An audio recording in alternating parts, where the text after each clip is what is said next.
रुपेश हमारे साथ है। रुपेश, आज हमारे सामने 4 बड़े फैक्टर्स हैं। पहला एंटी इनकम्बेंसी, दूसरा 10,000, तीसरा प्रशांत किशोर और चौथा जंगल राज। कौन सा फैक्टर डोमिनेट करेगा, क्या लग रहा है?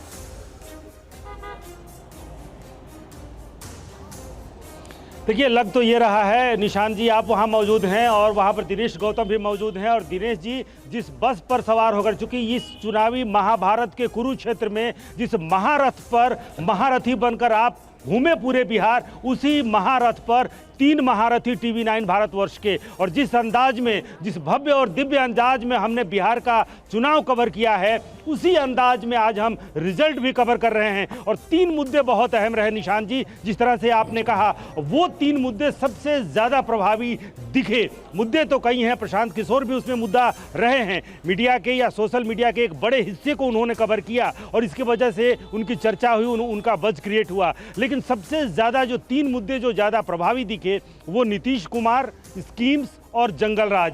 भारतीय जनता पार्टी की ये भूमिका कि वो जनता के सामने जंगल राज या तथाकथित जो जंगल राज है उसका डर दिखलाने में कामयाब कितने रहे, वो थोड़ी देर बाद पता चलेगा। लेकिन वो मुद्दा सबसे ज्यादा प्रधानमंत्री ने जिस तरह से कट्टा, जिस तरह से चाहे, लेकिन कुमार कुंदन भी हमारे साथ।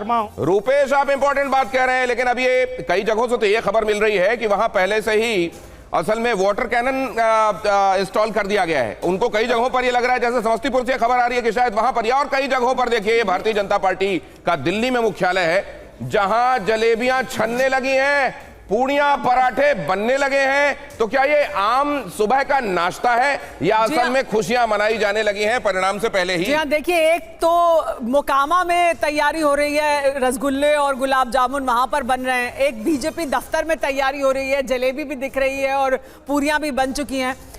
ये अक्कू जी इस पर कुछ कहना चाहते हैं? अक्कू जी, ये जो तैयारी है ये मिठाई भी है, क्योंकि सिर्फ नाश्ता नहीं है। मुझे तो लग रहा है कि हम लोग यहाँ से शिफ्ट कुछ अगर बीजेपी दफ्तर में कर रहे थोड़ी देर के लिए, तो ये जो जलेबियाँ बिल्कुल गरम गरम आ रही हैं, इसको खाया जाए। बाकी जीते नहीं जीतेंगे तो 8:30। लेकिन बहुत सारी जगहों पे सर जलेबी सुबह का नाश्ता भी होता है। वही होता ही है यूपी में, हमारे यहाँ तो यही होता है। यहाँ तो दिल्ली में आने के बाद पता लगा 4 बजे के बाद जलेबी बनती है, लेकिन यूपी में तो जलेबी सुबह, दही जलेबी और ये पकौड़ी कचौड़ी तो सब सुबह होता है वहाँ पर।